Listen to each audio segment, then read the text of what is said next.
출애굽기 2장 1절로부터 10절 말씀을 가지고 더 숨길 수 없게 됨에, 그래서 주보를 딱 뽑고 나가지고 제가 좀 부제를 좀 정해봤는데 이렇게 한번 정해봤어요. 더 숨길 수 없게 됨에 부제가 뭐냐면 쉬운 길, 어려운 길, 이렇게 한번 정해봤습니다. 이제 여러분들 저와 함께 신앙생활 한지 이제 짧게는 뭐 한 3, 4년, 긴 분은 한 16년, 7년. 그래서 이 목사의 신학 혹은 신앙, 그리고 뭐 여러 가지 태도, 그리고 스타일, 기질 어느 정도 알 것 같습니다.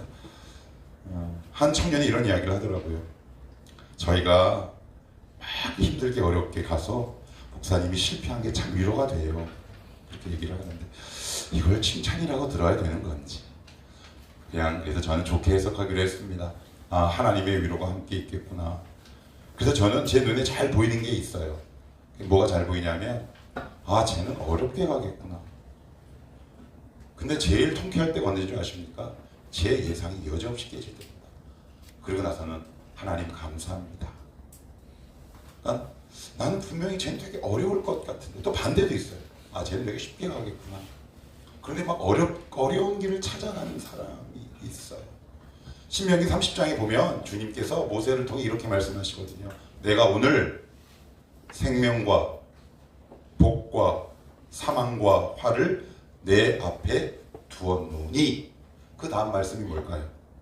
선택하라는 거겠죠. 자, 그러면 여러분들은 이 하나님의 물음과 도전적인 질문 앞에 뭐라고 답을 하시겠습니까? 생명과 복입니까? 사망과 화입니까? 생명과 복. 아, 그런데 어떡하죠? 우리는 갈 실력이 없는데. 그래서 저는 이 말씀 앞에 예전에 이렇게 하나님 앞에 질문을 던졌어요. 하나님, 저는 사실 머리로는 여기가 좋은 걸 아는데요, 여기 갈 실력이 없어요. 그러니 주님 도와주세요. 이게 먼저 아닐까요? 우리가 말씀을 몰라서도 지키지 못하지만 안다고 다 지킵니까? 결국 뭐가 없는 거예요? 은혜가 없는 거죠. 실력이 없는 겁니다. 그래서 오늘 이 말씀을 들을 때 여러분들이 머리로 여러 가지 쭉 나열된 문자와 말이 여러분들의 뇌를 때리는 것이 아니라 우리 머리에 있는 이 하나님의 말씀이 여러분의 가슴과 발로 내려오게 되기를 우리 주님의 이름으로 축복합니다. 하나님, 이것이 나의 삶으로 발로 옮겨지게 하여 주시옵소서. 전임 전도사 시절부터 시작된 저의 성경 공부 여러 이력 가운데 몇몇 기억나는 분들이 꽤 있습니다. 꽤 있어요. 근데 그 두 사례가 기억이 남죠. 한 권사님, 그분과 참 이야기가 하기가 힘들었습니다. 늘 이야기하면 부정적인 이야기 투성이죠. 모든 단어가 부정의 단어가 나열됩니다. 감사, 찬송, 기쁨은 아예 없죠. 그래서 얼굴이, 여러분 그거 아세요? 우리의 말이 우리의 표정을 규정짓는다. 사실 짜증, 불평, 원망은 우리의 얼굴을 이렇게 쪼그라들게 합니다. 그래서 그분께 얼굴을 보면 평안이 없고요, 기쁨이 없어요. 그런데 어느 날 공부를 하다가 하나님께서 감사할 수 있는 은혜를 딱 주셨는데, 이 전연사 시절 이제 40 초반에 불과한 제 앞에서 막 가슴을 치면서 우셨던 기억이 지금도 너무 생생하고요. 또 한 부류는 어떤 분이셨냐면, 성경 공부를 끝나고 막 나갈 때 갑자기 신발을 신다가 갑자기 그 벽을 막 손으로 치시는 거예요. 사람들 막 있는데, 여러분 그거 웬만한 하나님의 은혜 아니면 이런 액션 불가능합니다. 목회자가 보고 있고 목사가 떡하니 보고 있고, 그리고 한 10명 정도 있었거든요. 근데 나가다가 신발을 신다 말고, 그 신발 종류도 기억이 납니다. 부츠였어요. 겨울이었어요. 근데 갑자기 신발을 신다가 턱 주저앉으시더니 막 치시면서, 그때 했던 말씀이 전 지금도 제 마음 가운데 굉장히 오래 남습니다. 하나님, 저 어려운 길 골라갔어요. 어려운 길 골라갔습니다. 근데 왜 이렇게 그 말이 진동과 울림이 있는지 모릅니다. 여러분들 어떤 길 가시겠습니까? 쉬운 길 가시겠습니까? 아니면 어려운 길 가시겠습니까? 그래서 오늘 딱 세 가지로 우리 간단하게 살펴봅시다. 한번 따라합시다. 쉬운 길은 어떤 것인가? 한번 따라합니다. 놓고 만들고 인정하고. 자, 다시 한번. 첫 번째 뭐라고요? 놓고, 두 번째 만들고, 세 번째 인정. 그건 결론부터 내는 겁니다. 제가 오늘은 미갈식이 아니라 두갈식으로 제가 한번 연역적으로 말씀을 한번 전해보도록 하겠습니다. 그래서 세 가지 기억하는 겁니다. 그럼 쉬운 길, 하나님 제 인생 너무 고달픕니다. 왜 이렇게 가는 길마다 왜 이렇게 힘들까요? 너무너무 힘듭니다. 그러면 하나님이 어떠한 자들을 오늘도 눈여겨보고 계시고, 내 인생은 지금까지 너무너무 힘들게 살아왔고, 그리고 지금 만약 그래도 제법 수월하게 길을 간다고 생각하시면 이 길이 정말 하나님이 원하신 길이 맞는가? 이 말씀을 통해 한번 우리가 우리의 영혼과 삶을 이렇게 조명하고 관찰할 수 있는 시간이 되기를 축복합니다. 하나님, 오늘도 이 길에서 하나님 역사하여 주옵소서. 우리가 본문으로 들어가기 전에 먼저 예문으로 한 성경 구절을 찾고 읽고 시작하는 것으로 설교의 앞부분을 열어봅시다. 사사기 5장 6절입니다. 출애굽기로 다시 돌아오셔야 하니까 여기는 잘 표시해 두시고, 사사기 5장 6절입니다.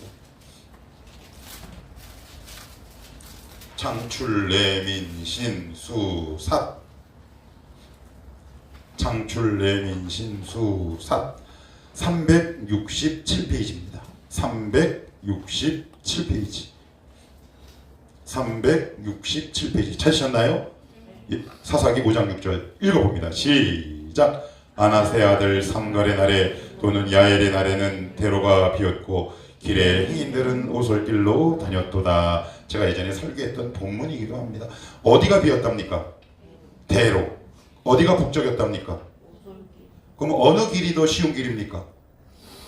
오솔길이 쉽습니까? 대로가 편하죠. 이스라엘 백성은 늘 다녔던 길이 있어요. 그들의 삶의 패턴은 어떤 거냐면 늘 죄를 반복하다 보니까 하나님께서 징계를 탁 하십니다. 그러니 이 대로에 가면 뭐가 있냐면 그들을 공격하는 상황이 딱 있어요. 미디안, 때로는 가나안 칠척석이 딱 지키고 있어요. 그러니 어디로 가냐면 늘 오솔길로 갑니다. 여러분 오솔길 가보셨습니까? 청년들이 가장 싫어하는 여름 수련회 프로그램 1위 뭘까요? 1, 2위가 있어요. 성경 통독과 등산 제일 싫어합니다. 제가 한 번 했다가 리더들의 아주 강력한 반대에 부딪혀서 탄핵당할 뻔했다는 거 아닙니까? 예, 목사님 이건 아니에요. 야 얼마나 좋냐. 근데 찬성하는 부류가 있어요. 누가 찬성할까요? 연배가 있는 리더, 30대 중반을 넘어가는 리더. 뭐 인경이 정도 될까? 저기 우리 병진이 등산 좋아하나? 아 좋아한다. 한번 가자. 근데 쟤는 진짜 갈 것 같은데. 우리 병진이는 고개 끄덕인데 진짜 갈 것 같아. 성경 등등 싫어합니다. 또 뭐 싫어한다고요? 등산 싫어합니다. 근데 가다 보면 여러분 길이 두 갈래 길이 탁 나옵니다. 그런데 어떻게 써 있냐면 한 길은 되게 돌아가요. 그죠? 그리고 한 길은 조금 빨리 가고. 그런데 우리는 어느 길로 가냐면 오솔길로 찾아가는 재능과 은사가 있습니다. 그 부모에게 배운 적이 없어요. 그러니까 죄의 특징은 뭐냐면 돌아가는 길에 특화된 사람들을 죄인이라고 얘기합니다. 그러니까 이게 늘 그 길을 똑같은 길을 계속 반복해서 갑니다. 그리고 나서는 우리는 늘 사후약방문이죠. 하나님 이거 어떻게 해요? 이거 어떻게 해요? 저거 어떻게 해요? 이제 거기서 우리 이제 스톱하자고요. 하나님 그럼 제가 오늘 귀를 쫑긋 기울여 말씀을 한번 들어보길 원합니다. 제가 세 단어 얘기했습니다. 놓고, 만들고, 뭐요? 인정하고. 자 여러분 오늘 이 말씀을 듣고 여러분이 오솔길의 인생에서 대로의 인생으로 변화되기를 축복합니다. 하나님 이 길 가게 하옵소서. 이 길 갈 수 있는 결기와 용기와 믿음을 아울러 우리에게 주시옵소서. 자 그럼 이제 본문 본격적으로 그 안으로 한번 가봅시다. 다시 본문으로 돌아갑니다. 자 여기를 한번 보는 겁니다. 자 3장 2장 1, 2, 3절을 제가 다시 한번 반복해서 볼게요. 레위 가족 중 한 사람이 가서 레위 여자에게 장가들어 그 여자가 임신하여 아들 낳으리니 그가 잘생긴 것을 보고 석 달 동안 그를 숨겼으나 더 숨길 수 없게 되매. 이 뒷부분은 여러분이 읽어보세요. 시작. 그를 위하여 갈대 상자를 가져다가 요청과 나머지를 취하고 아기를 거기 담아 나의 강과 갈대 사이에 두고. 무슨 단어로 끝나요? 두고, 놓고, 그죠? 갈대 상자를 어디다 놔요? 갈대 숲 사이에 딱 놓은 겁니다. 두 가지 의미가 있는 겁니다. 말 그대로 영어의 풋의 의미가 있고요. 두 번째는 기부업의 의미도 있어요. 그런데 이 본문을 이해하기 위해서는 2장 22절을 읽으면 이해가 확 돼요. 2장 22절을 한번 읽어봅니다. 1장 22절 죄송합니다. 1장 22절 시작. 그러므로 바로가 그의 모든 백성에게 명령하여 이르되 아들이 태어나거든 너희는 그를 나일강에 던지고 딸이거든 살려두라. 그때 누가 딱 태어났어요? 모세가 그 지점에 딱 태어난 겁니다. 재수가 있어요? 없어요? 없지요. 제가 결혼할 때요, 그리고 제가 전에 있던 교회에서 나올 때요, 하나님이 어떤 상황으로 저를 딱 모셨냐면, 저희 큰 매형 큰 누나가 가장 돈이 없을 때 제가 결혼을 했고요, 전에 있던 교회가 땅을 사가지고 돈이 가장 없을 때 제가 개척을 했어요. 그러니까 돈이랑은 담이 있는 것 같아요, 저는. 그러니까 이렇게 막 피해가는 것 같아요. 근데 저는 알아요, 왜 그런지. 이 상황을 통해 하나님이 나에게 뭘 말씀하시고자 하시는지 저는 알아요. 다른 사람은 몰라요. 근데 저는 알거든요. 그러니까 이게 무슨 상황이야? 드디어 모세가 그 지점에 딱 났어요. 근데 태어나고 보니까 죽게 된 거야. 여러분들 그런 원망 안 해본 적 있어요? 나는 왜 이 집에서 태어났을까? 나는 왜 이 엄마 아빠 밑에서 태어났을까? 왜 이렇게 편한 시대에 좋은 부모 밑에서 태어나지 못했을까라는 원망 한 번도 안 해본 사람 혹시 있나요? 저는 엄청 했습니다. 하나님, 왜 이 지점, 이 환경 가운데에서 모세처럼 태어나게 하셨나요? 이 질문과 불평 하나님 앞에 할 수 있어요, 없어요? 있지요. 그런데 어떻게 해요? 하나님의 주권인데, 그걸 통해서 이뤄가실 하나님의 역사와 은혜가 있는데, 그러니 그 하나님의 역사를 바라보는 게 되죠. 그러면 여러분들이 부모라면 내 아이가 태어났는데 석 달 동안 여기 숨겼다가 저기 숨겼다가, 그런데 여러분, 아이가 개월수가 자라가면 뭐가 커질까요? 뭐가 커져요? 울음소리가 커져요. 숨길 수 있어요, 없어요? 절대 못 숨깁니다. 한계에 도달한 겁니다. 포기할 수밖에 없는 상황이 돼버리는 거예요. 더군다나 어디다 놔야 되냐면 나일강에 둬야 합니다. 나일강에 갈대 상자를 만들어서 딱 놔뒀다는 얘기는, 다른 말로 얘기하면 물결과 조류의 흐름에 맡길 수밖에 없어요. 이거야말로 로또 아니면 복골복 아닙니까? 여러분이 부모 같으면 거기다 놓을 수 있겠습니까? 그런데 더 이상 선택의 여지가 없는 거예요. 하나님이 우리에게 복 주실 때 처음에 우리를 어떤 상황으로 몰고 가시냐면 두 개 하세요. 어떤 상황으로 놓을 수밖에 없는, 선택지가 없는 상황으로 우리를 이렇게 몰고 가세요. 왜요? 우리는 거기를 선택할 실력이 없기 때문에 그래요. 여러분 어떡하시겠어요? 여러분, 우리는 그 실력이 전혀 없단 말이에요. 그래서 하나님이 때로는 여러분들을 물질로 몰고 가세요. 때로는 환경으로 몰고 가세요. 아, 여기를 떠날 수밖에 없고 이런 결정을 할 수밖에 없는 그런 막다른 골목으로 우리를 몰고 가신단 말이에요. 창세기 11장 12장에서 가면 하나님이 어느 날 평생을 우상을 만들며 살아왔던 세공업자 출신인 아브람이라는 이 사람에게 너 갈대아 우르를 떠나. 그런데 아브라함이 바로 안 떠납니다.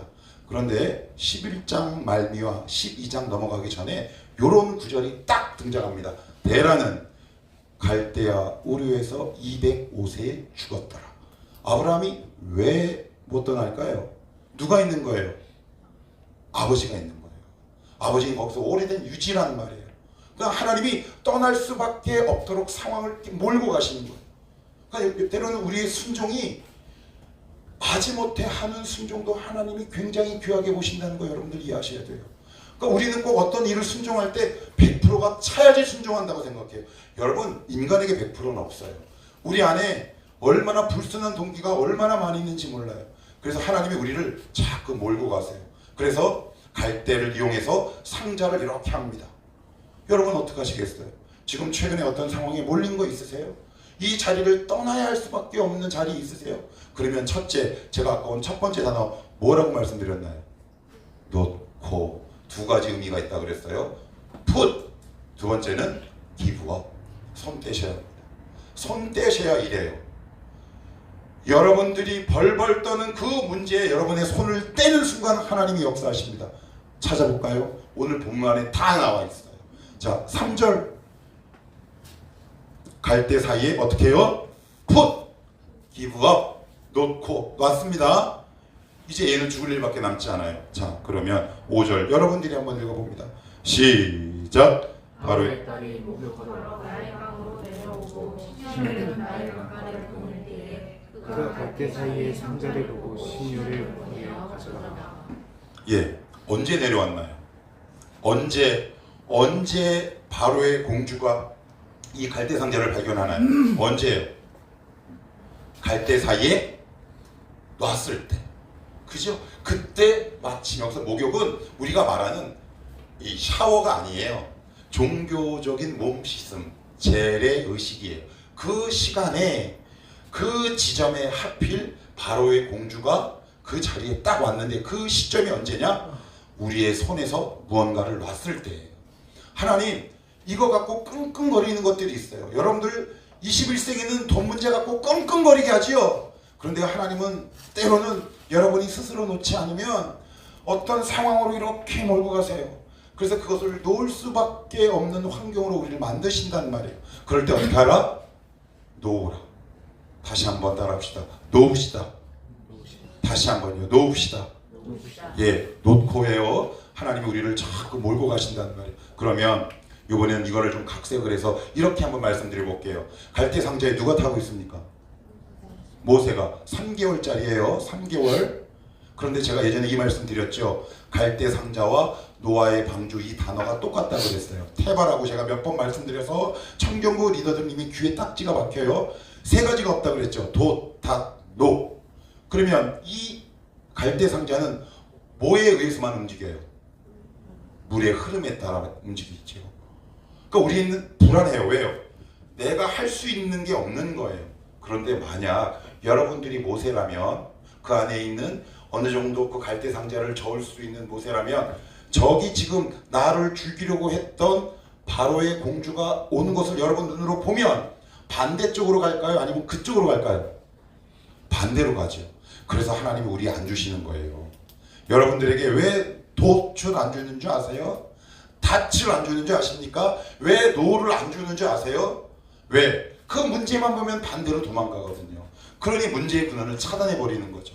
그런데 이 일로 인해 모세가 죽어요, 살아요?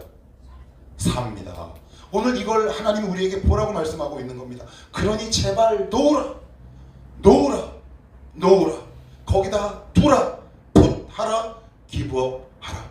그러니 마지못해 그 상황에 몰리게 될 때 나를 좀 바라봐라. 내가 왜 이렇게 상황을 몰고 가는지. 나는 결국 너를 이 문제를 통해 너를 살릴 계획이 있어 라고 오늘 이 본문을 통해 말씀하고 있는 거예요. 그러니 근데 우리는 잘 안 믿어요. 그래서 어떻게 하느냐? 여러분 이 그림 상상해 본 적 있으세요? 5살짜리가 자기가 탄 배를 반대로 막 노를 저어가려고 해요. 그러면 어디로 갈까요? 여러분 나일에 서식하는 생물 중에 가장 강력한 포식자가 누군지 아십니까? 전 세계에서 가장 큰 악어, 나일 악어가 바로 여기 살아요. 여러분 바로 뒤집어집니다. 세상에 나가면 여러분 나일 악어도 있고요. 다양한 포식자가 여러분들을 기다리고 있죠. 근데 우리는 그쪽으로 자꾸 노를 저어가려고 해요. 그 노를 딱 내려놓으십시오. 그러면 하나님이 하나님의 때 하나님의 방법으로 우리의 살 길을 탁 열어두시는 거죠. 그래서 오늘 제가 오늘 첫 번째 단어 뭐라고요? 놓으라. 여러분 뭘 놓으시겠습니까? 이 말씀을 들을 때 혹시 찔리는 게 있습니까? 나는 자녀를 놓아야 합니까? 아니면 돈을 놓아야 합니까? 아니면 집을 놓아야 합니까? 아니면 부모님을 놓아야 합니까? 하나님은 오늘 분명히 말씀하고 있는 겁니다. 놓으라. 내가 일하겠다. 그런데 놓아야 일하시죠. 근데 놓지 않고 우리는 이렇게 얘기해요. 하나님 왜 안 도와주세요? 하나님 어떻게 하셔야 할까요? 놓아야 역사하시는데.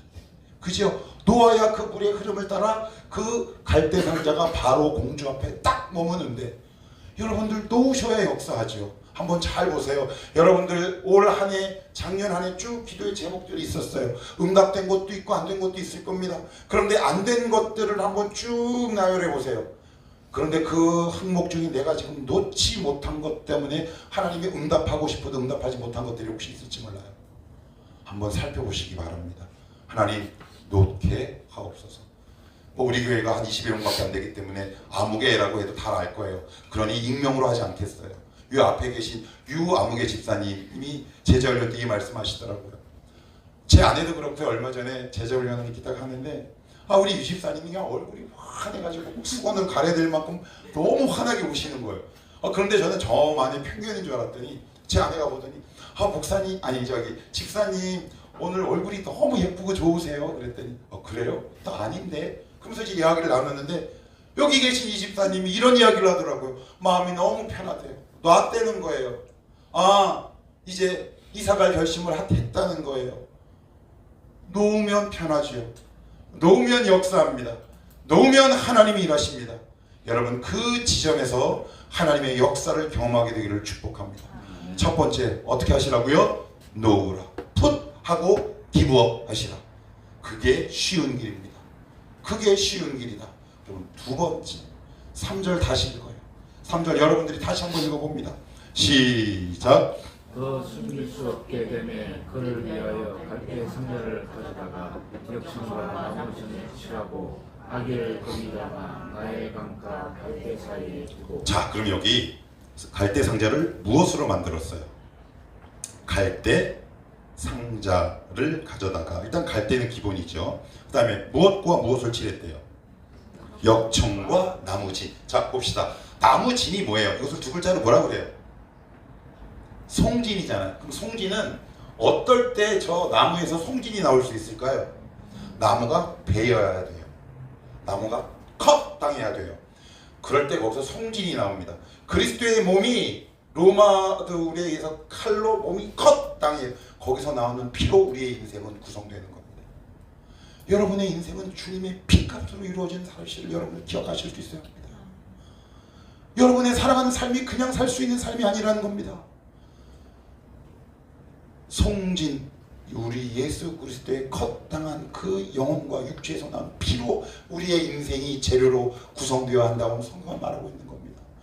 여러분에서 역청이란 단어 있죠? 역청. 이걸 보통 콜타르라고 얘기하는데 원어가 있어요. 제가 사전을 찾아보다가 깜짝 놀랐어요. 이게 무슨 뜻이냐? 역청의 원래 의미는 속전이에요. 속전. 속전은 뭐냐? 시장 가서 내 값을 주고 내가 물건을 사오는 것을 속전해요. 그러면 저와 여러분을 우리 예수님이 무엇 주고 사오셨어요? 핏값으로 사오셨단 말이에요. 핏값으로 사오셨어요. 여러분의 피로 인생을 구원하는 게 아닙니다. 우리는 이 세상의 소리에 늘 속습니다. 너 있잖아. 너 이렇게 실패한 건 너 노력, 의지 부족이야. 한 번은 제가 책을 읽다가 어제 설교를 준비하다가 어떤 분이 쓴 책을 잠깐 봤는데 한 대형교회에 어떤 청년들이 찾아오기 시작했어요. 고시생, 그다음에 입시생, 수험 준비, 그다음에 직장 준비. 근데 그들이 한결같이 호소하는 게 뭐냐 하면 낙심과 좌절을 호소해요. 근데 이 목사님이 처방을 할 때 되게 간단하게 해주는 거예요. 그동안은 당신의 열심으로 일했지만 이제는 하나님의 열심이 당신의 인생에 개입하게 한번 방향을 바꿔보자. 그랬더니 청년들이 뭐라고 질문할까요? 그러면 어떻게 하면 돼요? 근데 이 목사님이 되게 간단한 처방을 해요. 어렵지 않다. 공부하기 전에 30분간만 큐티를 한번 하고 시작하라. 그러면 시험 결과는 주님께 맡기고 일단 너의 영혼과 마음이 평강해질 것이다. 그러면서 이 목사님이 자기를 찾아온 그 청년들에게 자기의 예화로 들려줘요. 자기는 그렇게 성공했대요. 왜요? 시험을 못 치르는 대부분의 원인이 이 목사님과 그 청년들이 이야기하기를 불안 때문이라는 거예요. 너무 불안하다라는 거예요. 떨어지면 끝이구나. 그러니까 한 번 딱 떨어지니까 모든 의지와 마음이 확 떨어지는 거죠.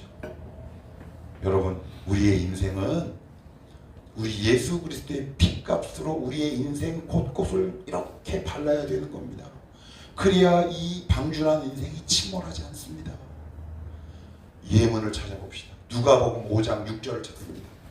누가복음 5장 6절입니다. 신약 성경 두 곳을 한번 찾아볼 겁니다. 누가복음 5장 6절.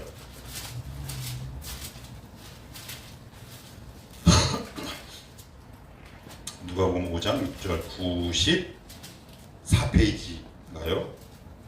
96페이지쯤 되네요. 그죠? 제 성경으로는 96페이지. 누가복음 5장 6절입니다. 한번 다 찾으셨으면 읽어볼까요? 자, 9장 6절 시작. 그렇게 하니 고기를 잡은 것이 심이 많아 그물이. 근데 이런 동일한 상황이 어디에서도 나오는지 아세요? 요한복음에도 똑같이 나옵니다. 그런데 여기서는 그물이 어떻게 해요? 찢어지죠. 누구의 그물이에요? 제자들의 그물입니다. 여러분들의 그물이에요. 그런데 요한복음 21장은 전혀 다르게 얘기합니다. 요한복음 21장으로 갑니다. 21장 6절을 먼저 한번 읽어봅니다.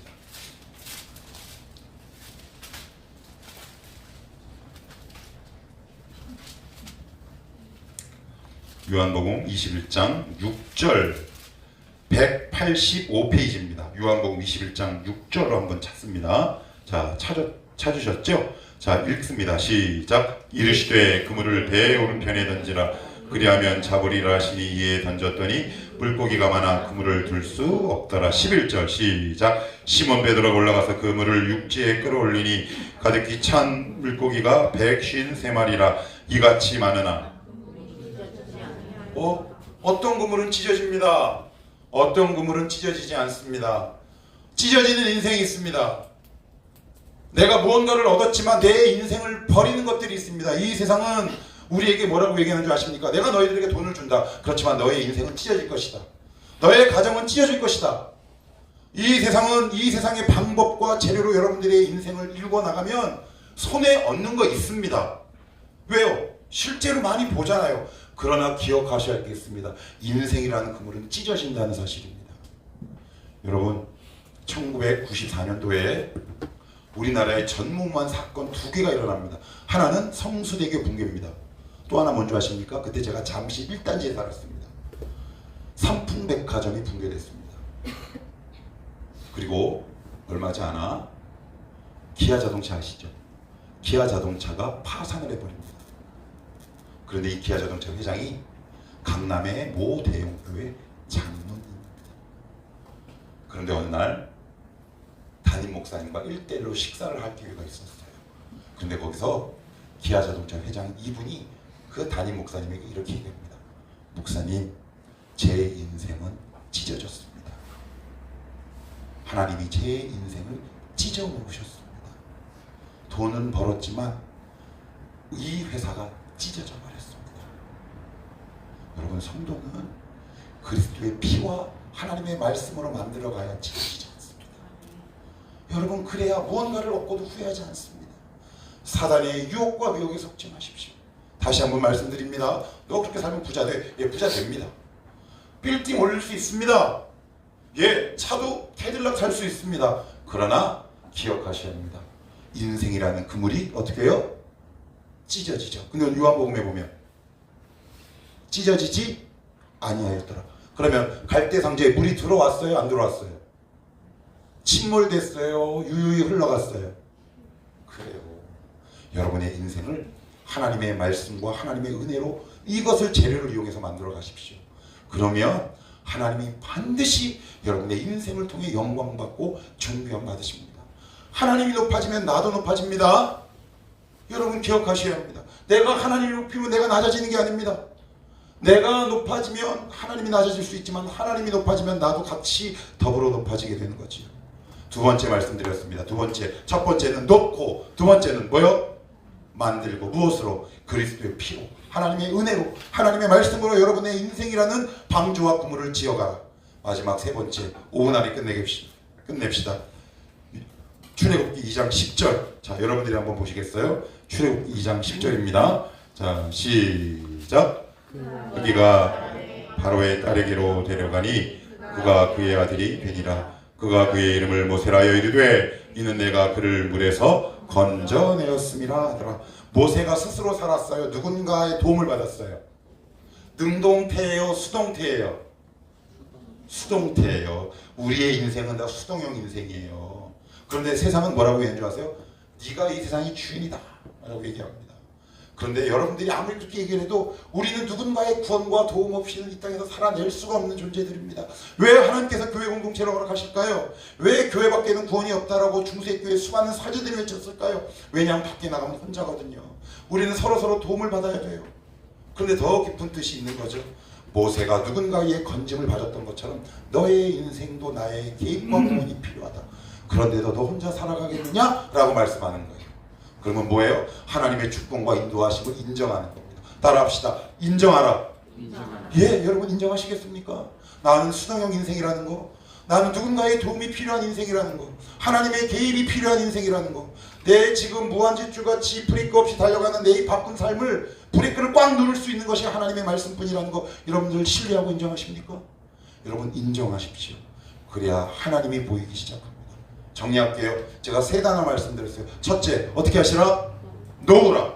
두 번째, 만들라. 세 번째, 인정하라. 왜요? 우리는 능동형 인생이 아니라 수동형. 그래서 히브리어도 수동태로 되어 있어요. 건져냄을 받았다. 그래서 여러분 모세가 위대한 게 아닙니다. 모세를 건져내신 하나님이 위대하시죠. 이 세 가지 단어 기억하시고 이번 한 주 여러분들 이 말씀 붙들고 끙끙대며 살기를 축복합니다. 하나님 쉬운 길 가게 하옵소서. 여러분들 다시 한번 묻겠습니다. 쉬운 길 가시겠습니까? 어려운 길 가시겠습니까? 아니 이렇게 물으라 그랬죠. 도와주십시오. 우리는 쉬운 길 선택할 수 있는 능력이 없습니다. 마음도 없습니다. 그러니 나를 도와주옵소서. 그리고 나서는 어떻게 하시라? 놓는 겁니다. 두 번째, 하나님의 은혜와 말씀으로 여러분들을 지어가십시오. 셋째, 하나님의 주권과 나의 인생이 수동적 인생을 인정하실 때 하나님이 결국 모세를 어디까지 끌고 가십니까? 결국 200만 수만 사람들을 구원하는 전무후무한 놀라운 역사의 위대한 인물로 만들어 가십니다. 이 놀라운 역사가 지금도 21세기 이 대한민국 부천에서 동일하게 일어날 줄을 믿습니다. 이 은혜가 저와 여러분의 것이 되기를 다시 한번 살아계신 주님의 이름으로 축복합니다.